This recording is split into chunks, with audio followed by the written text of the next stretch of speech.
All right, folks. So I am visiting my father-in-law, sister-in-law, and her fiance this weekend. So we're not at the gym to make our usual video. In lieu of that, I pulled up some footage of a spar I did this past summer in Syracuse, Guns Down, Gloves Up event I did with TDT champ Sharod and Reemoo. You might know him as Lil Cray Cray on YouTube. Very good boxer. I have nothing but nice things to say about this whole team. I was lucky enough on this day to get a spar with Sharod. He was the other biggest guy there besides me, and I had a wonderful time. I'm going to break down what that spar looks like for you so that you can kind of get a window into my thought process when I'm sparring with somebody who's brand new, and kind of what I'm thinking about and how I'm trying to keep myself safe, collect data, and make decisions as I do that. Let's make it happen.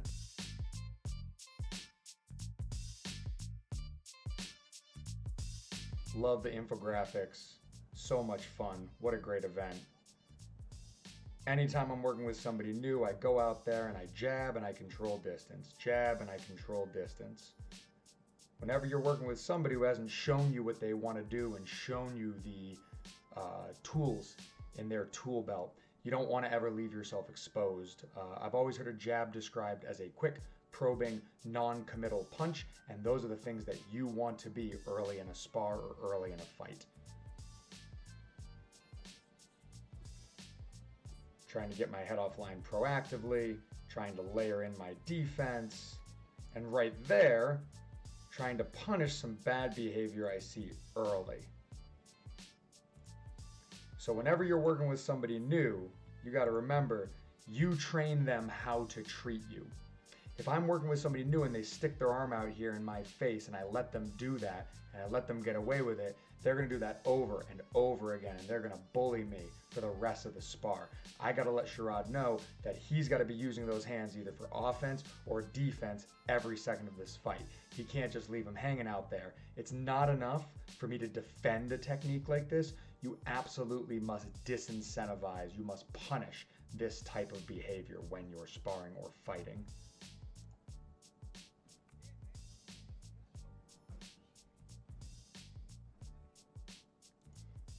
Good. Once again, doing my best George Foreman impression like when he was fighting Frazier.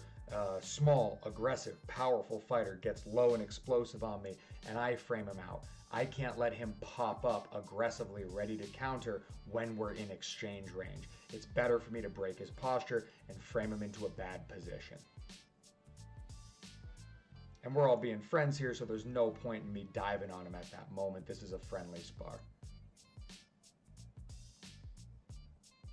Immediately get back on that jab, get back on moving that head. You can see some catching and pitching work, and that ends up really being the story of this spar. I found something that worked well for me really early, and I keep going back to that well. As long as you are not being punished or countered for doing something, you should keep going back to that well. Anytime you have somebody who is aggressive standing in front of you, throwing hooks, who is willing to lead, who is willing to fight on the line, you can hang back behind that guard and you can catch and pitch on them. And if you're throwing tight punches, pairing hooks and uppercuts, throwing inside of their guard, then you will likely have success countering in that manner.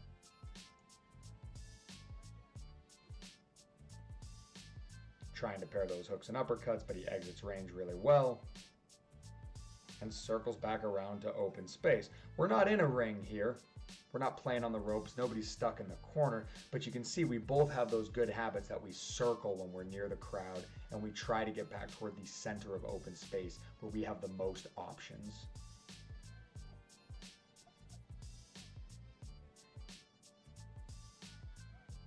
Good.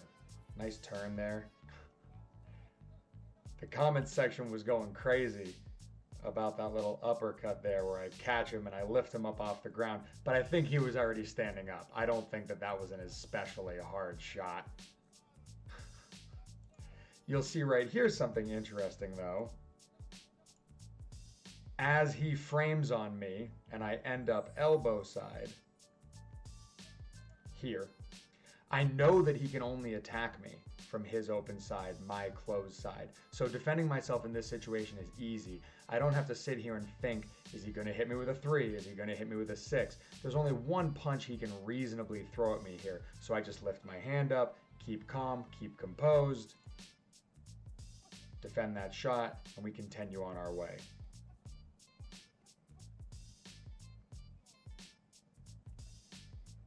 And again, we're all being friendly here. You see, he lets me fix my foul protector, and we re-engage. Continuing to layer in our defense, continuing to try to get my head offline when I punch, because he's confident enough in his power and his physicality that he can punch with me. Beautiful exit there. He had me dead to rights. Of every moment in this spar, for me, that's the most embarrassing because I'm off base. I'm out of position. He didn't jump on me because this isn't a fight. We're not at each other's throats here. But if there was ever a situation where I was caught dead to rights, that's it. I'm off balance and I'm not in a good position to counter for the briefest of moments there. And we're back.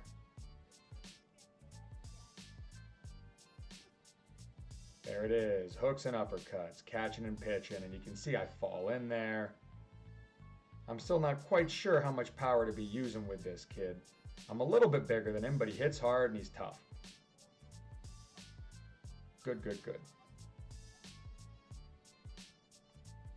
Once again, he's pawing with that hand, and I punish him immediately right up the center line. You can't let somebody hang that hand out in front of you.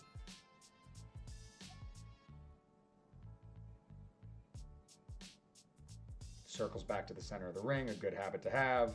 And that's the end of the first round. Wonderful first round. I had a lot of fun, and we collected a lot of data. That was the situation where we allowed ourselves to learn what worked and what didn't work. Me leading and lunging at him with big punches almost always had me off balance. I was nervous about that coming into this spar. I'm used to working in a ring where my footing is a lot better. Working in the grass is very different. It's very, very, very slick. It's a lot harder to be explosive. So because of that, we kind of reassessed what we were going to do in the second round, and we said, we're going to hunker down, we're going to be strong, we're going to let him engage and lead in the middle distance, and we're going to really focus on catching and pitching, and you're going to see that play out here. Now, with that in mind, every fight starts out of range, so I'm still jabbing and teasing the edge of range. I want to get him to lead here. I want to get him to reach for me.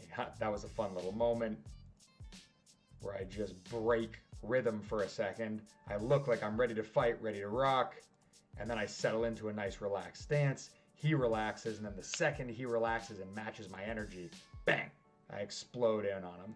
Trying to channel my inner James Toney, you know? Good, and I'm sure you hear my wife yelling, catch and pitch, and I'm just keeping my composure, nice, strong, active guard, and I'm looking for opportunities. Bop, nice and tight, nice and tight. Beautiful. And that's the beginning of me having a lot of success in this spar.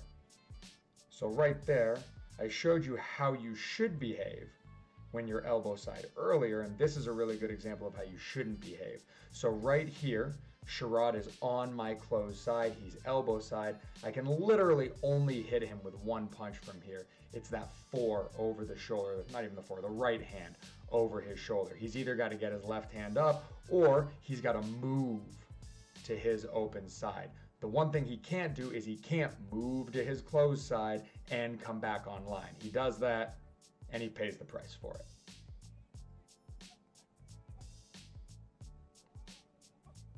There's that catch and pitch work. Nice tight hook punching inside of his punches. And you can see TDT champ getting a little frustrated in the background here with his teammate. And again, pairing hooks and uppercuts, punching inside of his punches. Teddy Atlas talks a lot about stripping the fat off of your punches. You know, a big, wide, slapping shot has a lot of fat on it, a lot of excess. It's a decadent and indulgent punch. I'm really, really making a point in this spar because he's a strong, athletic, explosive, hard hitter. Trust me, I was catching a lot of those shots in my guard. You'll see in this round and the next round, some of them even get through and hit me. I ate that right hook a couple times.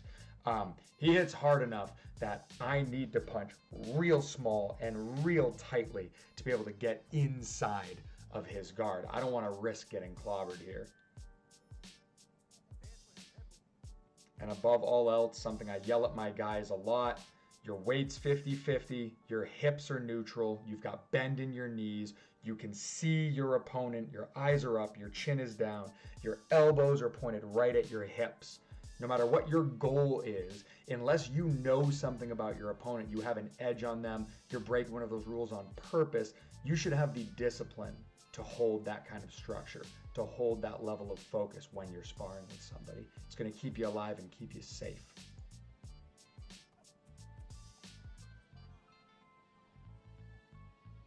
And I say something to Lee. She's probably telling me to get hit less. And he got a little confident there. He thought he was elbow side on me. He was in a good position to throw a big shot, but I pivoted around my lead foot. I met him really, really quick, and I hit him right up his center line, and you'll see that here. Pivot, hammer. To defend him a little bit, I can switch hit the tiniest bit. So because of that, you see, I start this exchange in orthodox. When he hits me and I follow him in, I end up in southpaw. Usually, if I was still in orthodox, this right hand would be a lot farther away from Sharod and he'd be in a safer position, but that right hand is now my lead hand. It's right on top of him. Bang. And I catch him real quick. I do not encourage athletes to switch hit early in their careers.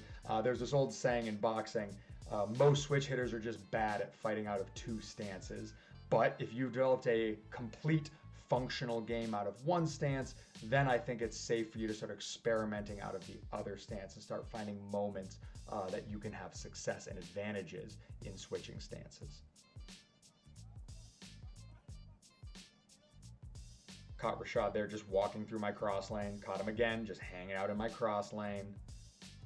Never a good idea if you're fighting somebody that punches compact or quickly or without tell to hang out in front of their right hand, because their right hand comes faster than anything but their jab.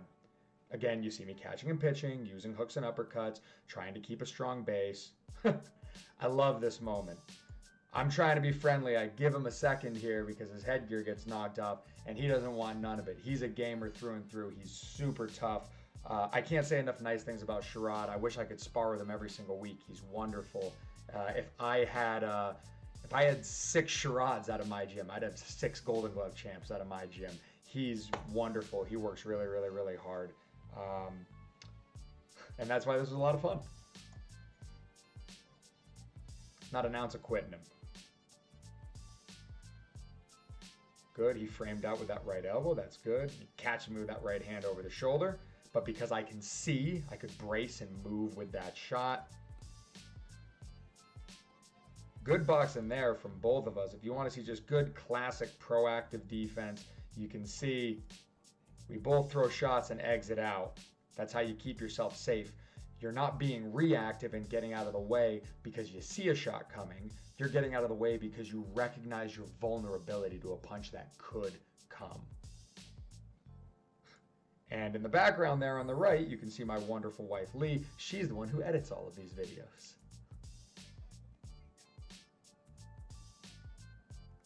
Good, and another moment right there where I got hit over that shoulder with that right hook of Sharod, but I could see it coming. The round had ended, but I knew that, we're in there, we're in the mix. I knew that shot was coming.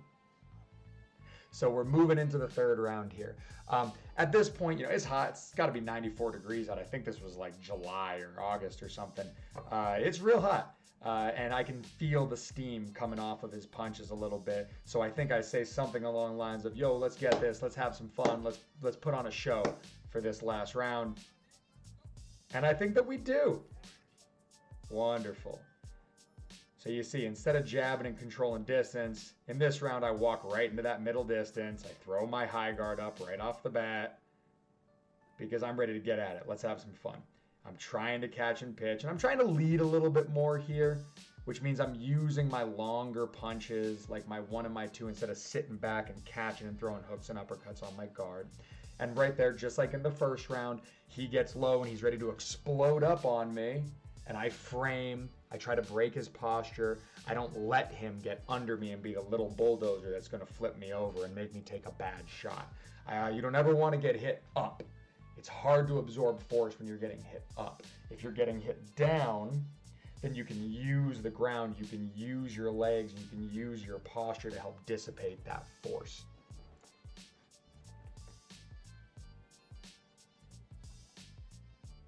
Little English jab there just to keep him accountable, keep the pressure on him. Try not to let him off the hook. And you can see how active my guard is. And of all the punches that I threw, I think that punch was my best one. The camera doesn't capture it well, but I think Sharod's legs wobbled a little bit on him there. He threw a right hand, I caught it, and I threw a nice tight left hook, and it hit him right on the tip of the chin. He kicked his headgear off a round ago, and I think of everything I threw, that was the only one that gave him a little bit of pause. Right there. Placement was just real good. And again, proactive head movement, proactive head movement. Roberto Duran says, the first thing you should learn in boxing is punch and duck. I don't know if I necessarily agree with the man. I certainly wouldn't argue with him, but you can certainly see a lot of punching and ducking on display here. Ah, good punch, good punch. And I should have been ready for that. I brought my hand down so that I could see what was coming at me because I didn't have my hand in the right place. Yep, that's on me. Another bad moment, being caught out of position. And we're having fun kind of slugging here on the line, sacrificing some brain cells to the boxing gods, but the crowd was good, everybody was real nice. Trying to catch and pitch a little bit more, and again, pairing hooks and uppercuts. That's the story of this fight. Letting him lead, catch and pitch, pairing hooks and uppercuts. That's the story of this spar.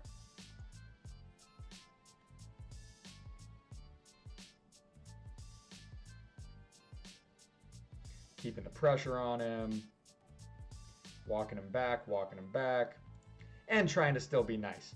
You know, he walks into the flagpole. I don't want to dribble his head off the flagpole. We walk back to where there's open space and we can do this safely. There's no athletic commission here to keep us safe. We got to keep ourselves safe. I catch that arm because I saw that he got way ahead of me positionally there with his feet, and I don't want to let him take an angle on me. So if he's taking that angle, I'm going to make sure that he takes me along for the ride. I don't want to let him over my shoulder where he can hurt me. And right here, I'm doing one of my favorite tricks, especially when you're working with guys who are aggressive, who like to throw that right hand. I try to cover that left hand to encourage them to throw the right so I can set a trap, get under that right, and counter with that liver shot. I'm hoping to put one final stamp on this spar to really show that it was my spar and this was my day and I was having a good time here. I was going to try to hit him in the liver. It doesn't quite come together that way. He throws the punch. I get under it, but I hit him a little high. I hit him up in his armpit and his lat. I don't really get him in the liver. Not that it would matter. Anyway, you'll see coming up, I do find a nice liver shot on him. Right there. And he just hits his body. That boy does his sit-ups. There was no way that if we're going light that shot gonna hurt him. I'd really have to dig if I was gonna hurt Sharod with a body shot. I felt like I was punching a tree. Wonderful time. And I think we're closing on the end of the spar here, and there it is. And again, a strong finish. We talk about proactive defense. You can see right here, we're both swinging on each other, roll out, nobody gets hit. Wonderful, wonderful time. And he's a little frustrated. I'll give him credit. He was in good shape. He hits really hard. He's real aggressive. I've just been doing this a really, really long time, and that's kind of what we talk about here. Sportsmanship and respect all around. I had so much fun at this event. I love Guns Down, Gloves Up. I love TDT Champ. I love Sharod. I love Reemoo. I love all these channels, these grassroots boxing, these outdoor boxing, these street boxing channels. Let me know what you guys think about this video. I've got lots and lots of old sparring footage out there. I'd love to be invited to more events like this. I love working with new people. I love playing my craft. And I love telling you guys about it because I want you guys to develop into really, really good fighters too. So let me know in the comments section what you think. Let me know if there's another YouTuber you'd like me to spar with or work with. And let me know if you'd like more videos like this or if you'd like to see more of the educational stuff. Thank you guys so much and take care. But listen, you gotta go